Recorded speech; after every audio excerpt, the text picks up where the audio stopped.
So let's start by talking about the two types of agents. There's a listing agent and a buyer's agent.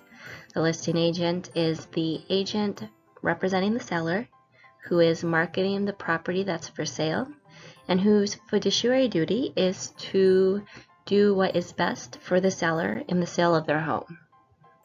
And then we have the buyer's agent, which is the one you want to work with, that's going to represent you and work out the best terms for you when you purchase that dream home. Okay, so let's dig a little bit deeper and let's start with the listing agent. As I mentioned, the listing agent represents the seller. They work towards getting the seller the most amount of money with the sale of their home. They negotiate the best terms for the seller, and they keep the seller's information confidential. What type of information is really confidential? Well, the main one's going to be the seller's motivation to sell. There's sellers that need to sell within a specific time frame, and sometimes there's a lot more negotiation room on how much they're willing to accept, that if the listing agent is doing their job right, they're not going to share that information. So long story short, that listing agent is not your friend, and they're not trying to get you the best price when you purchase your first home.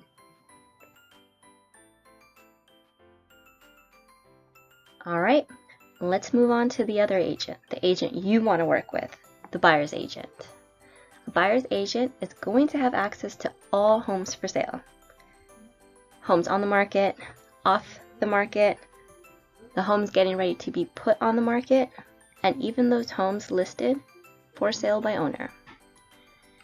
Your agent is going to help schedule showings, and that in itself is a lot of work, coordinating everybody's schedule to make sure everything goes smoothly. Your agent will be able to provide a market analysis that's going to help show you everything that's going on in the market, what homes are selling for, how fast homes are selling. That way you know how fast you need to move on a home once you find the one that you want, and also give you an idea how much negotiation room you might have on that home. That agent also is going to help negotiate those best terms for you on the purchase of the home. They're going to keep all your information confidential. Most importantly, your finances. The best thing an agent can do for you when you're submitting an offer with your pre-approval is ensure and instruct that you have an approval for the amount that you're offering on that home. Right? You don't need to disclose to the seller that you could possibly pay $10,000 or $20,000 more than the offer you're putting forward. Not until you really have to, if there's some negotiating going on, and you might have to go up a little bit more on your offer because that seller isn't budging. Your agent's going to handle all the documentation, all the paperwork. They're going to help facilitate the whole entire process and communicate between the team, the attorney, the lender, your inspector, and even the listing agent to make sure everything moves along smoothly and in a timely manner.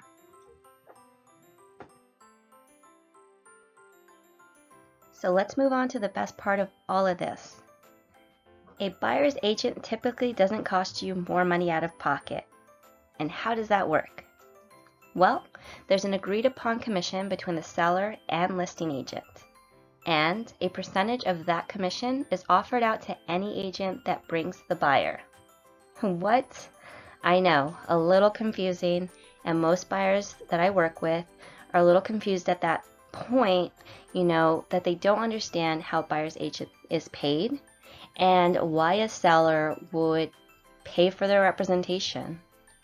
Well, my best explanation is the seller wants to sell, they're motivated, and they want to bring attention to their home to get it sold.